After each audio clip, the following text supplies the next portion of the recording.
Hello. My dear, you know what's funny? Not the kind of funny that makes people laugh, the kind that makes them choke a little before they realize the sound coming out of their throat isn't laughter, it's regret. The town's full of that sound now. You hear it when you walk past them, a cough that's really an apology, a whisper that's really a confession. They never said it out loud, but they all feel it. They got you wrong. They mistook your quiet for weakness, your solitude for shame. Now the whole community looks like a mirror that finally cracked from staring at itself too long. The reflection's ugly, isn't it? They used to call you the outcast, the misfit, the strange one with too much fire behind the eyes. But today, today, they're seeing what that fire was really for. It wasn't destruction, it was purification. You were burning off everything fake before they even knew what authenticity meant. And now, look at them, all lined up in their polite little lives, clutching their routines like life jackets, while the flood of truth swallows their streets. They told themselves they were decent people. That was the lie that kept them comfortable. They called you reckless because you refused to kneel. They called you crazy because you refused to conform. They said you'd end up lost because you refused to belong. But who's lost now? Who's wandering the same blocks, haunted by the echoes of their own mockery? The laughter they threw at you became the ghost that follows them home. You didn't need revenge, they gave it to themselves. See, that's what they never understood about you. You never wanted their validation, you wanted clarity. And you got it. You saw through the costumes before the party even started. You saw the desperation behind their smiles, the envy behind their kindness, the rot behind their morals. And because you saw it, they had to paint you as the villain. You were their scapegoat, their entertainment, their way of saying, at least we're not like them. But deep down, every one of them knew they were exactly like you, just not brave enough to admit it. You walked alone, not because you couldn't fit in, but because you refused to shrink. And now, the curtain's come down, hasn't it? The masks have fallen. The same people who whispered your name with disgust now can't say it without trembling. They cross the street when they see you, not out of hatred, but out of guilt. You've become their mirror, and they can't stand the sight. Because when they look at you, they don't see failure anymore. They see freedom. And freedom terrifies slaves. They've spent their whole lives building cages out of gossip, shame, and imitation, and you broke yours without asking permission. You didn't just walk away from them, you walked above them. And now every step you take sounds like judgment. You want to know what real power is? It's walking through a place that once rejected you and watching every eye lower itself to the ground. It's hearing the silence that follows your footsteps. That's not fear, it's recognition. They know they misread the script. They know they mocked the only honest character in their play. They know the town's story ends with your name in it, carved not in stone, but in their conscience. That's why they avoid your gaze, because the truth about you exposes the lie about them. You didn't need to fight them. You just had to survive them, and survival is the loudest victory of all. They talk differently now. Have you noticed? The same voices that once filled the air with ridicule now whisper theories. Maybe they were right all along. Maybe we misunderstood. Maybe we should have listened. Maybe. That's the word that eats them alive. Because maybe means there was a choice. They chose the crowd over conscience. They chose convenience over courage. And now the bills come due. every insult they threw, every rumor they spread. It's all back with interest. The interest of exposure, the interest of shame, the interest of finally realizing that your distance wasn't arrogance, it was protection. You never wanted to be above them. You just refused to drown with them. But they called your calmness pride, your boundaries cruelty, your solitude rebellion. And now they see the irony. You weren't escaping them. You were escaping what they would become. Look around you. The same faces now wear exhaustion instead of confidence. They age faster when they lie. They tire quicker when they pretend. The community looks like a festival that forgot why it started celebrating. The lights are still on, but the joy's gone out. Because truth doesn't let people sleep peacefully. It keeps the guilty awake. It keeps the envious restless. It keeps the cowardly defensive. And here you are, still standing, still silent, still unbothered. You don't need to raise your voice. Your existence already screams. That's why their eyes dart away when you pass. They feel the imbalance. You've become the gravity they can't resist or escape. You carry the weight of authenticity, and they're too light to orbit around it without trembling. That's what makes them ashamed. Not that you proved them wrong, but that you proved them irrelevant. You didn't fight for their respect. You forced them to earn your absence. Let's talk about fear, shall we? They used to think you were fearless because you didn't flinch when cornered. But fearlessness isn't about not feeling fear. It's about refusing to let fear dictate the narrative. You didn't remove fear. You redirected it. You made it work for you. Every lonely night, every rumor, every betrayal, they thought it was breaking you. It was building you. You learned to dance with discomfort, to sharpen your edges in their silence. And now that strength radiates off you like heat, burning through their facades. They call it intimidation, but it's really revelation. You've revealed what courage actually looks like, and it doesn't look like belonging. It looks like walking alone with purpose. You ever notice how shame changes posture? They hunch now. They lower their shoulders when you walk by. It's like gravity increased for them, but not for you. Their pride was a helium balloon, loud, visible, empty. Yours was iron, silent, steady, permanent. They float, you endure. And endurance always wins. The town was your trial, your crucible, your arena. You didn't just survive it, you rewired it. Every sneer, every laugh, every "who do they think they are" became part of your legend. And now the story has flipped. They're the ones asking that question, who are you? Not out of mockery, but out of awe. And you don't answer. That's the brilliance. Because the moment you start explaining, you invite them back into a conversation they no longer deserve. You don't owe them your reasoning. You don't owe them your forgiveness. You owe them nothing. You already gave them the gift of an example. Let them figure it out. Let them sit with their confusion, their envy, their disbelief. Let them write their own redemption arcs while you write your next chapter. They spent years defining you. Now they can spend the rest of their lives redefining themselves. They'll call it karma, but you and I know better. It's not cosmic justice, it's just exposure. When someone real walks through a fake world, everyone else looks counterfeit. You didn't curse them, you clarified them. The light you carry is merciless. It doesn't burn on purpose, it burns because it's pure.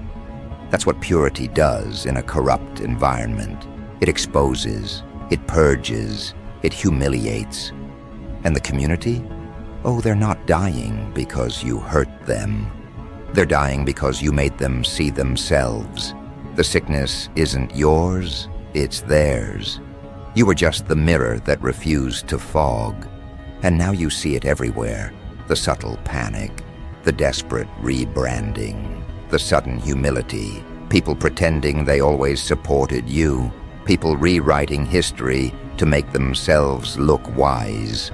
Let them have their delusions, because deep down, they know the truth. You walked through their fire and came out untouchable. You didn't retaliate, you evolved.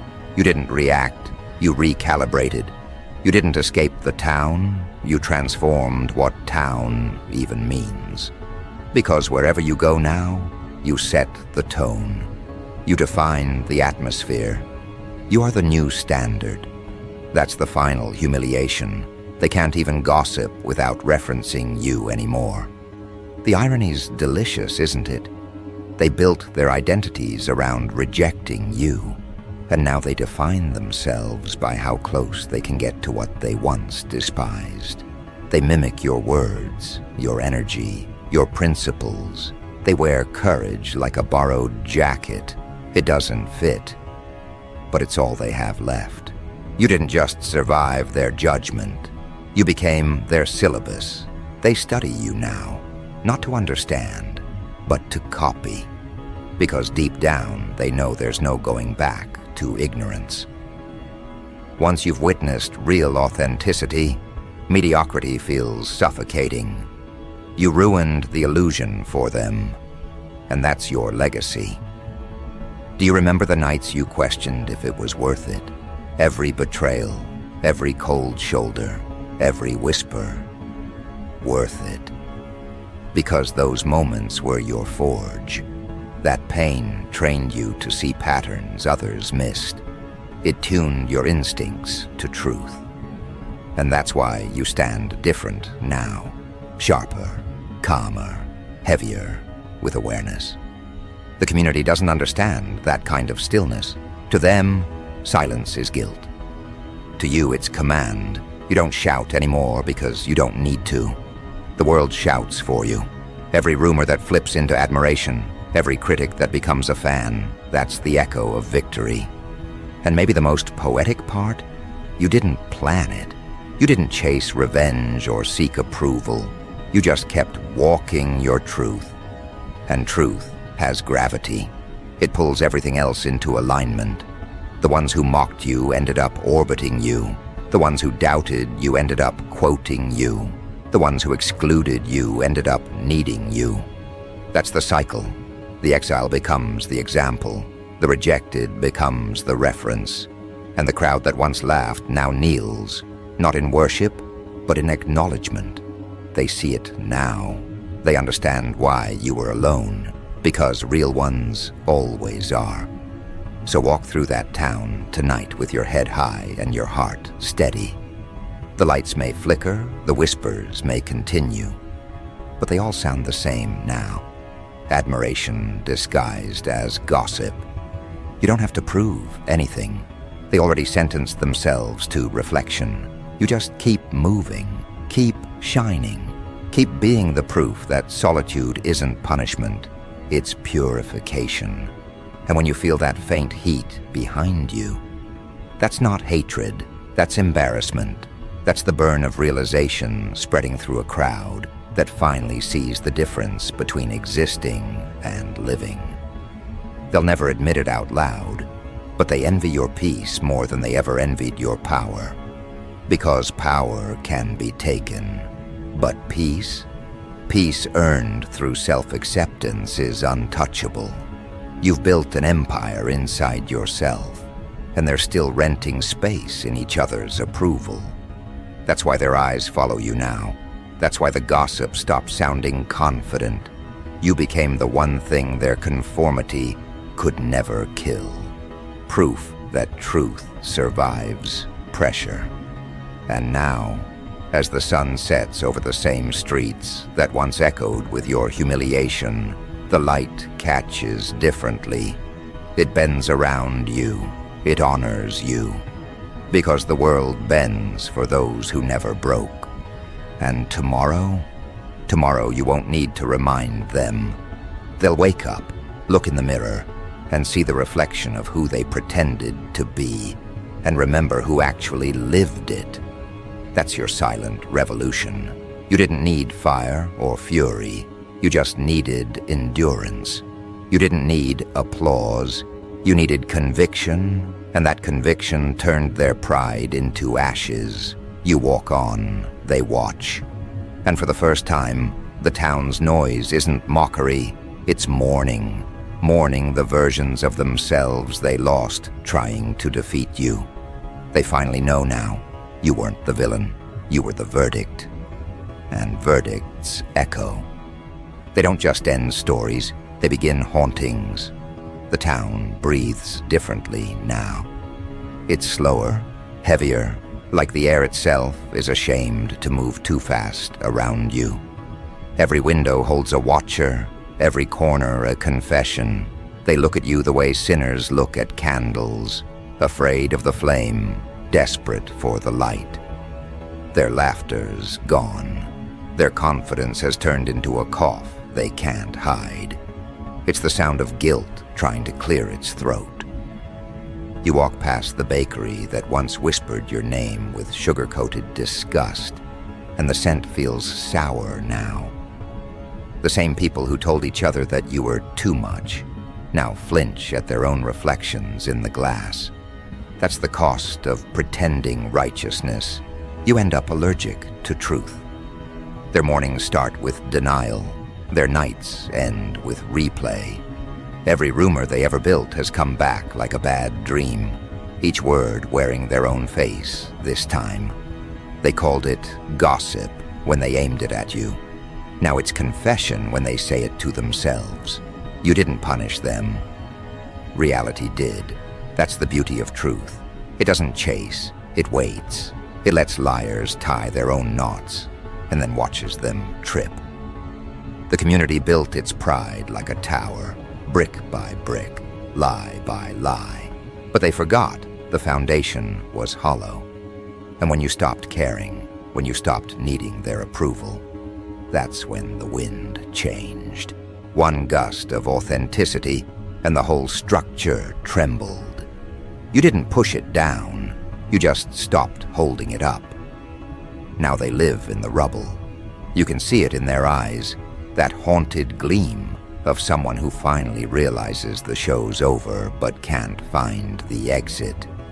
They keep replaying the moments they laughed at you, trying to convince themselves it was harmless. But conscience has a perfect memory. It doesn't forget the sound of cruelty, it just waits for silence to amplify it. And the silence around your name is deafening now. They're dying of something worse than regret. It's recognition. Recognition that everything they mocked was what they secretly wanted to be. You see, people don't hate what's wrong. They hate what they can't control. Your independence, your refusal to kneel, your calm defiance. It wasn't rebellion to them. It was exposure. You revealed how small their bravery really was. And now the mirror's cracked wide open, showing every compromise they made just to be liked. Watch how they move now. Slower, cautious, polite to everyone, but hollow inside. They've started avoiding each other, as if shame might be contagious. The coffee shop that once hosted their little gossip circles is half empty these days. The laughter sounds forced. The walls remember too much. When someone mentions your name, the temperature changes. Cups rattle slightly. The silence between words grows thick, like smoke from a fire they can't admit they started. Some of them try to make peace in secret. Messages sent at odd hours. Hope you're doing okay. Didn't mean to take sides. But they're not apologizing to you. They're negotiating with their guilt. They want absolution without accountability. You read the words, smile and let them fade. Because forgiveness isn't a currency, it's a mirror too. And you don't hand mirrors to people who still close their eyes. The elders of the town, the ones who preached community and virtue, can't look each other in the eye anymore. Their sermons sound tired, their advice recycled. You dismantled their moral economy without saying a word, because while they worshipped appearances, you worshipped authenticity. While they built reputations, you built resilience. And now reputation's gone bankrupt. No one trusts the smiles anymore. The children of the town grow up faster now. They ask dangerous questions. Why did everyone hate them? Why are they quiet now? Questions with answers the adults can't stomach. That's how truth spreads, not through speeches, but through discomfort. You turned discomfort into an epidemic. They wear their guilt like a fever, sweating through smiles, trembling at small talk. The grocery aisles feel colder now, not because the air changed, but because eyes don't meet anymore. Everyone's afraid to be seen, afraid that someone else might remember how cruel they were when cruelty was popular. And in that fear, they've started turning on each other, whisper chains snapping, alliances dissolving. The same tongues that ganged up on you are now slicing each other. Poetic, isn't it? The community that once united in mockery is now divided by shame. You don't even have to be there. Your absence does the work. You became the gravity pulling their pretenses apart.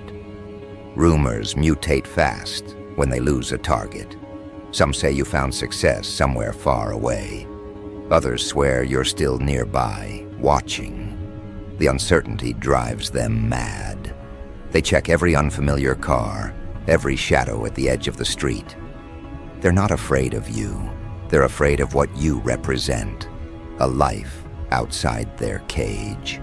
You were the living proof that conformity isn't safety, and that terrifies people addicted to comfort. You can sense the panic underneath their routines. The town's clock tower still chimes on schedule, but it sounds offbeat now. The rhythm's broken because deep down, they know they can't undo what they did. They can repaint the walls, rebrand the events, rename the committees, but guilt doesn't take new labels. It lingers, it stains, it becomes the new weather, and lately, it's been raining self-doubt. You see them trying to recreate the old warmth, organizing festivals, posting pictures, pretending everything's fine. But you can't rebuild joy on the bones of hypocrisy. Every celebration feels haunted. The music echoes off the empty places in their hearts where certainty used to live. They see you in everything, an unspoken presence.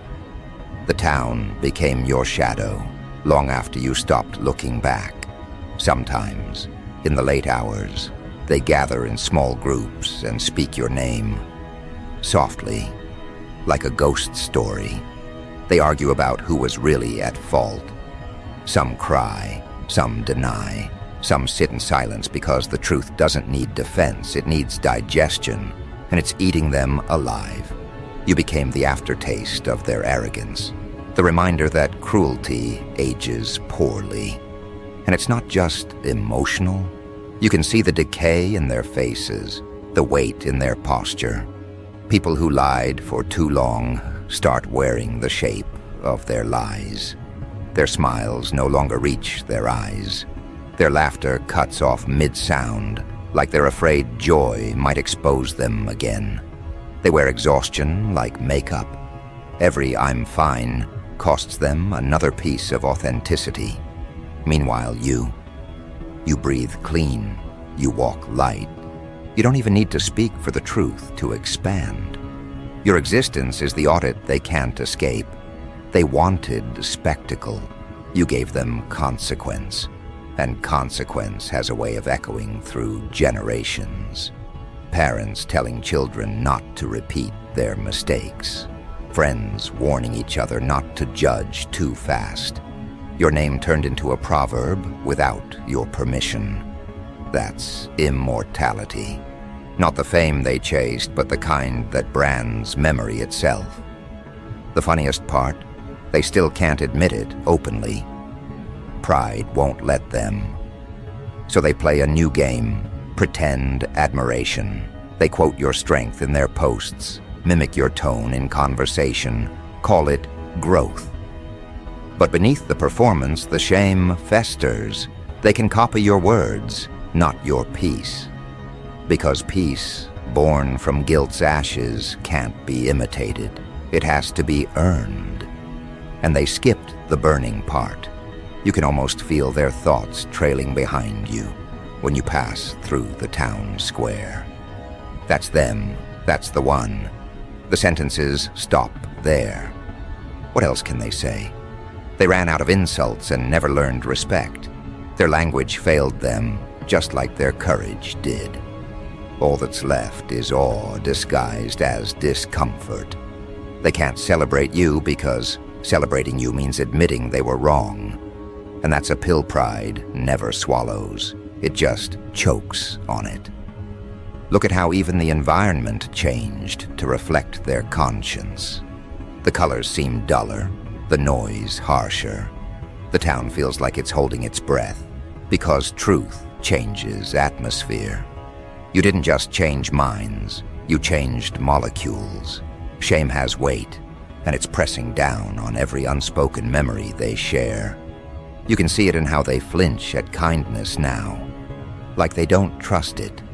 Because when they were cruel, kindness stood against them. And now kindness wears your face.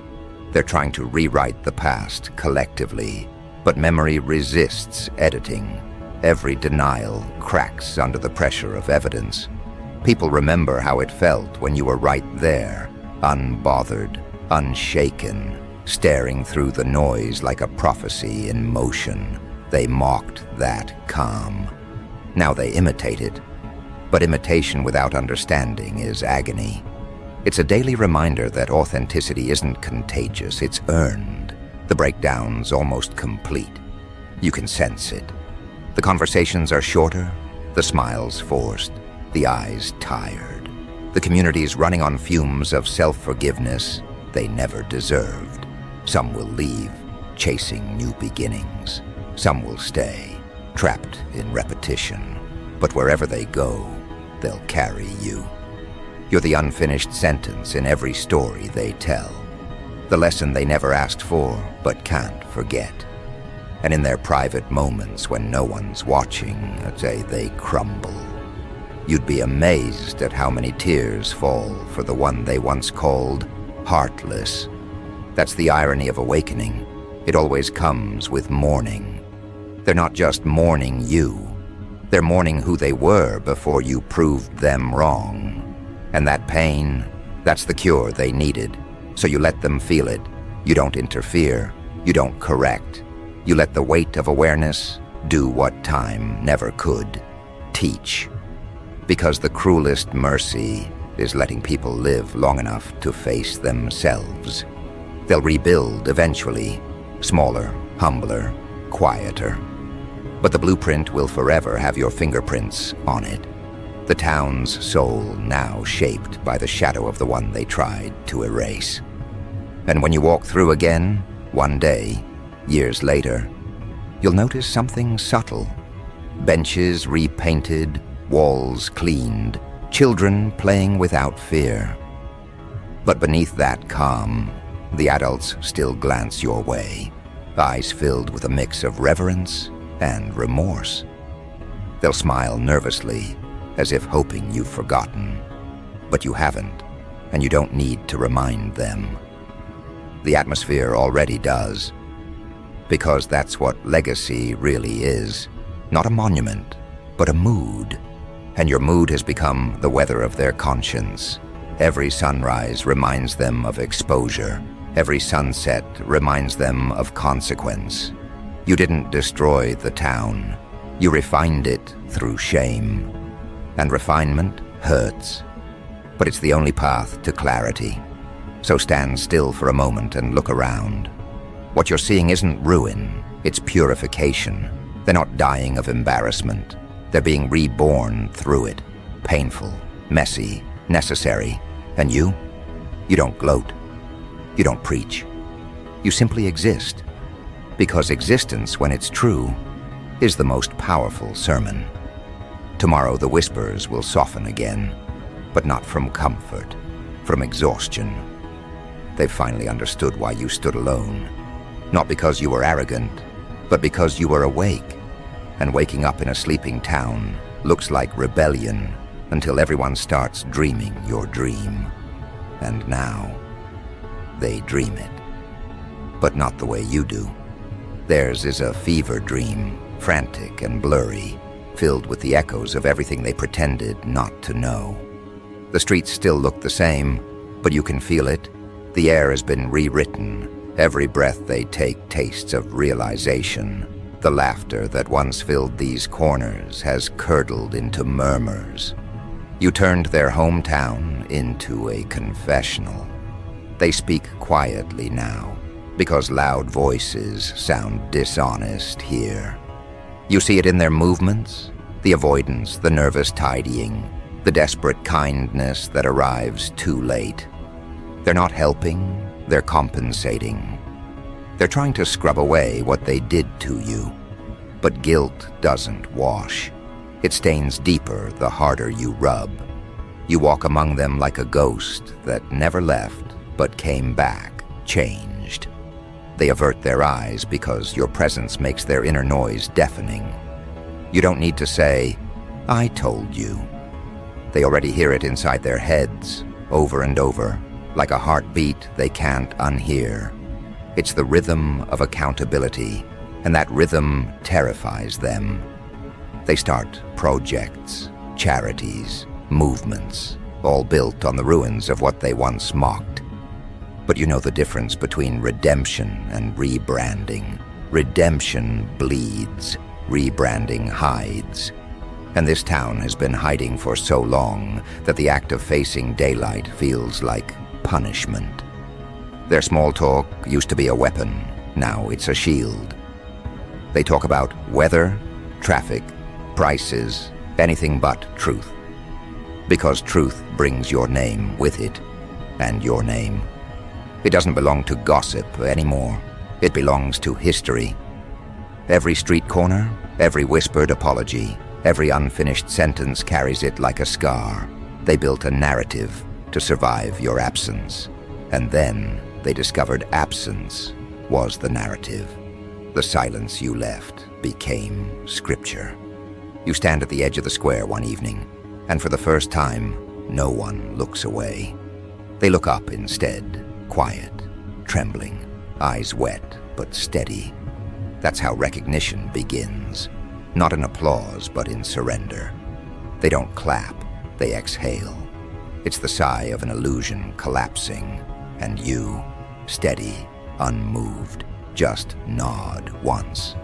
That's all it takes. Forgiveness isn't a speech, it's restraint. You don't need to punish them.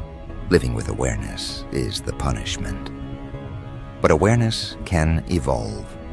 The town begins to change, not out of pride, but necessity. They start telling the truth at dinner tables, admitting the envy, the jealousy, the fear. And with each confession, your shadow lightens. The fear becomes understanding. The embarrassment becomes humility. They begin to realize that the person they called reckless was actually free, and the one they called fearless was simply honest. They watch you and understand that solitude wasn't loneliness. It was integrity refusing dilution. That's why you walked alone. Not because you couldn't belong, but because you wouldn't pretend. Soon you notice something subtle. New faces arriving, old ones leaving. The energy recalibrates. The children no longer inherit their parents' arrogance. They see you as a story of survival, not rebellion. That's when you know the transformation is real. Because legacies aren't loud, they're consistent. You didn't lecture them into change. You showed them what consequence looks like. You stood still long enough for truth to orbit back. That's courage, doing nothing while everything else exposes itself.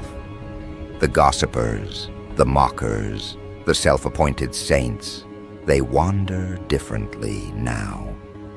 You can almost hear the thoughts trailing them. If only we'd listened. If only we hadn't laughed. The words "if only" are the town's new anthem, and you're the conductor. Every breath they take plays another note of reflection. It's not vengeance, it's evolution. You became the measurement of conscience. That's the highest form of power, existing so truthfully that others must evolve or decay. Sometimes you catch fragments of conversation. They were right from the start. They never needed us. They just knew. Those sentences hang in the air like confessions to a silent priest. You don't interrupt.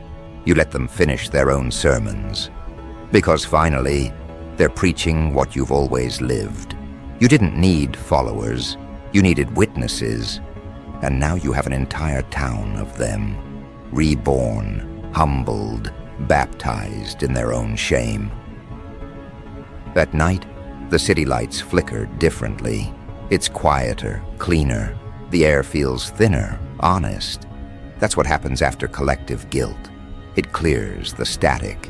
You can hear the hum of new beginnings under the rubble. The same roads that once led you out now lead others toward themselves. That's the revolution you started without trying. The revolution of reflection. You didn't conquer them, you cured them. And yet deep down, you know they'll never forget. Shame this deep doesn't fade. It becomes architecture. Every building, every path holds memory. They'll teach your name with caution, speak of you in metaphors. Be careful who you mock. They'll tell their children. Sometimes the one you laugh at ends up writing the ending. And they'll be right. You did write it. With patience instead of fury, endurance instead of revenge. That's what makes it sting. It's poetic justice written in stillness. As dawn breaks, you feel the world adjusting again. The sunlight hits your face without resistance. And for the first time, it feels like the town isn't fighting it. The air forgives. The ground feels lighter. Somewhere an apology is whispered, not in words but in changed behavior. That's how redemption really sounds. Quieter than guilt, stronger than pride. You take one last look around. The faces, the corners, the shadows that once whispered your downfall, and realize the irony. They thought they buried you. Instead, they planted you. And now everything growing here bends toward your light. You don't smile out of ego. You smile out of understanding. Because this was never about triumph. It was about truth finally finding a home. So you turn to leave. Not out of rejection, but completion. The town doesn't chase you this time. They watch, still, reverent, aware. They finally see it. Why you were alone. Why you were fearless. Because fearless isn't loud. It's steady. It's the ability to walk through judgment and stay pure. They tried to shame you and ended up cleansing themselves. They tried to expose you and ended up revealing their own hollowness. You were the lesson they didn't want, but desperately needed. And as you disappear beyond the last streetlight, the silence that follows isn't empty. It's sacred. It's the sound of understanding settling into place. The town isn't dying anymore. It's awakening. And you, untouched, unbroken, unmistakably alive, carry on. Not as a memory of defiance, but as proof that truth doesn't need protection. It just needs time. That's your victory. Not their applause, not their remorse, just the knowledge that the fire they feared was never meant to burn them. It was meant to light the way,